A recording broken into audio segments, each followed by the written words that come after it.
नमस्कार, जय हिंद, वंदे मातरम। भारत के नंबर 1 सरकारी न्यूज़ यूट्यूब चैनल में आपका हार्दिक स्वागत है। अगर आप हमारे चैनल पर नए हैं तो चैनल को ज़रूर से ज़रूर सब्सक्राइब करके बेल आइकन दबाना ना भूलें लेटेस्ट वीडियोस की अपडेट के लिए। वहीं आपको बता दें कि काफ़ी राज्यों में विधानसभा चुनाव को लेकर देश में काफ़ी गर्माहट का माहौल है। वहीं आपको बता दें कि इसी के साथ हमारे सामने आ चुका है कर्नाटक की 224 विधानसभा सीटों का महा ओपिनियन पोल सर्वे। वहीं बता दें कि एपीपी न्यूज़ की तरफ से ये सर्वे हमारे सामने आ चुका है। वहीं आपको बता दें ये सर्वे सिर्फ 4 पार्टी का आया है, जिसमें से बताया जा रहा है कांग्रेस, बीजेपी, जेडीएस और अदर्स पार्टी का। वहीं आपको बता दें कि 224 सीटों का महा ओपिनियन पोल सर्वे की पहली सीट हमारे सामने आ रही है बेलगांव में कुल 7 सीटें हैं, जिनमें से कांग्रेस को 5, बीजेपी को 2, जेडीएस को 0 और अदर्स को 0 मिलती नजर आ रही है। वहीं अगली सीट की बात करें बेंगलुरु ग्रामीण की, तो बेंगलुरु ग्रामीण में कुल 28 सीटें हैं, जिनमें से कांग्रेस को 16, बीजेपी को 9 और जेडीएस को 3 और अदर्स को 0 मिलती नजर आ रही है।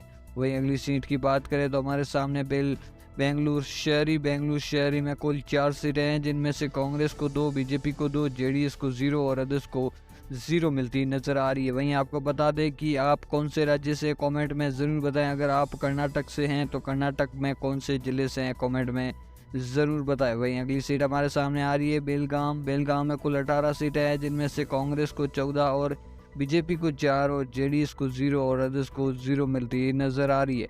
वहीं अगली सीट हमारे सामने आ रही है बेलारी में कुल 9 सीटें हैं, जिनमें से कांग्रेस को 6, बीजेपी को 3 और जेडीएस को 0 और अदर्स को 0 मिलती नज़र आ रही है। वहीं अगली सीट हमारे सामने बींदरी में कुल 6 सीटें हैं, जिनमें से कांग्रेस को 3, बीजेपी को 3, जेडीएस को 0 अदर्स को 0 मिलती नज़र आ रही है। वहीं अगली सीट हमारे सामने आ रही है बीजापुर में कुल 8 सीटें हैं, जिनमें से कांग्रेस को 5, बीजेपी को 3, जेडीएस को 0 अदर्स को 0 मिलती नज़र आ रही है। वहीं अगली सीट हमारे सामने आ रही है चमराजनगर में कुल 4 सीटें हैं, जिनमें से कांग्रेस को 1, बीजेपी को 3, जेडीएस को 0 और अदर्स को 0 मिलती नज़र आ रही है। वहीं अगली सीट हमारे सामने आ रही है चित्रदुर्ग में कुल 6 सीटें हैं, जिनमें से कांग्रेस को 5, बीजेपी को 1 और जेडीएस को 0 अदर्स को 0 मिलती नज़र आ रही है।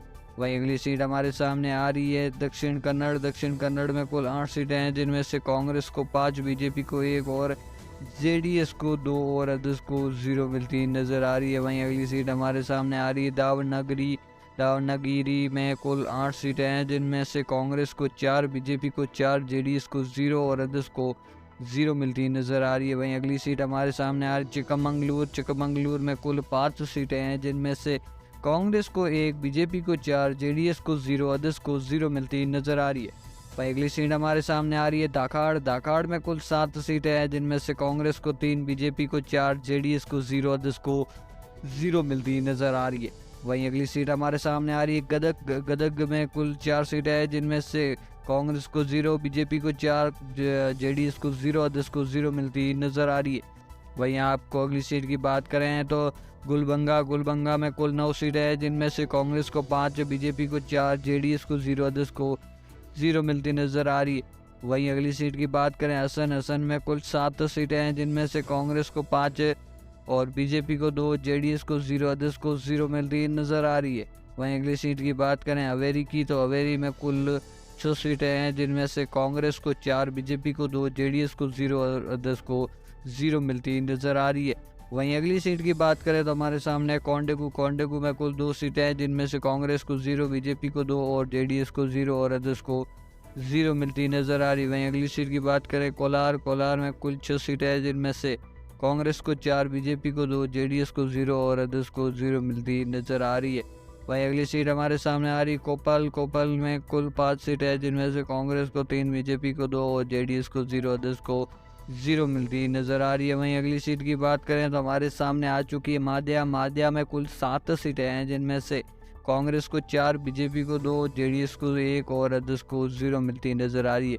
वहीं अगली सीट हमारे सामने है मैसूर में कुल 11 सीटें हैं, जिनमें से कांग्रेस को 3, बीजेपी को 7 और जेडीएस को 1 और अदर्स को 0 मिलती नज़र आ रही है। वहीं अगली सीट हमारे सामने है रायचर में कुल 7 सीटें हैं, जिनमें से कांग्रेस को 3, बीजेपी को 2 और जेडीएस को 2 और अदर्स को 0 मिलती नज़र आ रही है। वहीं अगली सीट हमारे सामने आ रही शिवमोगा में कुल 7 सीटें हैं, जिनमें से कांग्रेस को 3, बीजेपी को 4, जेडीएस को 0 और अदर्स को 0 मिलती नजर आ रही है। वहीं अगली सीट हमारे सामने आ रही तुमकर में कुल 11 सीटें हैं, जिनमें से कांग्रेस को 4, बीजेपी को 7 और जेडीएस को 0, अदर्स को 0 मिलती नजर आ रही है। वहीं उडुपी की बात करें तो 5 सीटें हैं, जिनमें से कांग्रेस को 4, बीजेपी को 1 और जेडीएस को 0, अदर्स को 0 मिलती नजर आ रही है। वहीं उत्तर कन्नड़ की बात करें तो 6 सीटें हैं, जिनमें से कांग्रेस को 4, बीजेपी को 2 और जेडीएस को 0 और अदर्स को 0 सीट मिलती नजर आ रही है। वहीं चिकमंगलापुर की बात करें तो 5 सीटें हैं, जिनमें से कांग्रेस को 2 और बीजेपी को 2, जेडीएस को 1, अदर्स को 0 मिलती नजर आ रही है। वहीं रामनगरम की बात करें तो 4 सीटें हैं, जिनमें से कांग्रेस को 2, बीजेपी को 2 और जेडीएस को 0 और अदर्स को 0 मिलती नजर आ रही है। वहीं अगली सीट की बात करें यादगिरी में कुल 4 सीटें हैं, जिनमें से कांग्रेस को 4, बीजेपी को 0, जेडीएस को 0 और अदर्स को 0 मिलती नजर आ रही है। वहीं बता दें कर्नाटक की 224 विधानसभा सीटों का माह ओपिनियन एपीपी न्यूज़ सर्वे समाप्त होता है। वहीं आपको बता दें कर्नाटक की 224 सीटें हैं, जिनमें से कांग्रेस को 124, बीजेपी को 90 और जेडीएस को 10 और अदर्स को 0 मिलती नजर आ रही है। वहीं आपको बता दें कि पोल में संभावना जताई जा रही है कि बीजेपी सबसे बड़ी पार्टी उभर कर हमारे सामने आ सकती है। वहीं एपीपीसी वोटर के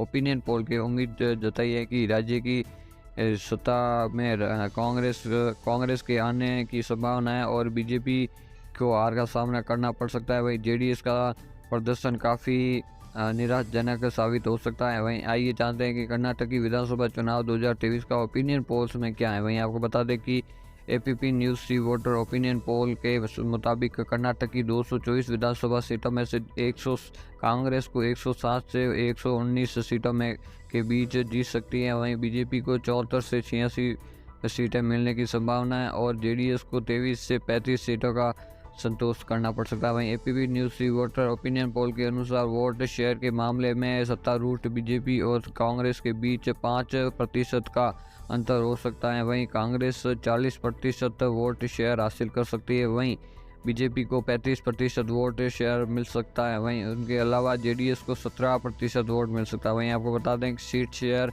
कुल सीटें 224 है, जिनमें से बीजेपी को 74 से 86 सीटें और कांग्रेस को 107 से 119 सीटें और जेडीएस को 23 से 35 सीटें और अन्य को 0 से 5 सीटें मिल सकती है। वहीं अगली से बात करें तो वोट शेयर बीजेपी को 35% वोट मिल सकते हैं, वहीं कांग्रेस को 40% और जेडीएस को 17% और अन्य को 8% वोट मिल सकते हैं। वहीं बात करते हैं कि इंडिया टुडे सी वोटर के सत्तारूढ़ बीजेपी को कर्नाटक में विधानसभा चुनाव के हारने की संभावना जताई जा रही है। ओपिनियन पोल के मुताबिक बीजेपी को सिर्फ 74 से 86 सीटें मिलने की उम्मीद है और 2018 में मिली सीटों से 24 कम है और सीट शेयर कांग्रेस 107 से 119 सीटें और बीजेपी को 74 से 86 सीटें और जेडीएस को 23 से 35 सीटें। वहीं आपको बता दें कि वोट शेयर है कांग्रेस को 40%, बीजेपी को 35%, जेडीएस को 17%। वहीं आपको बता दें कि ओपिनियन पोल्स के मुताबिक राज्य में मुख्यमंत्री पद के लिए कौन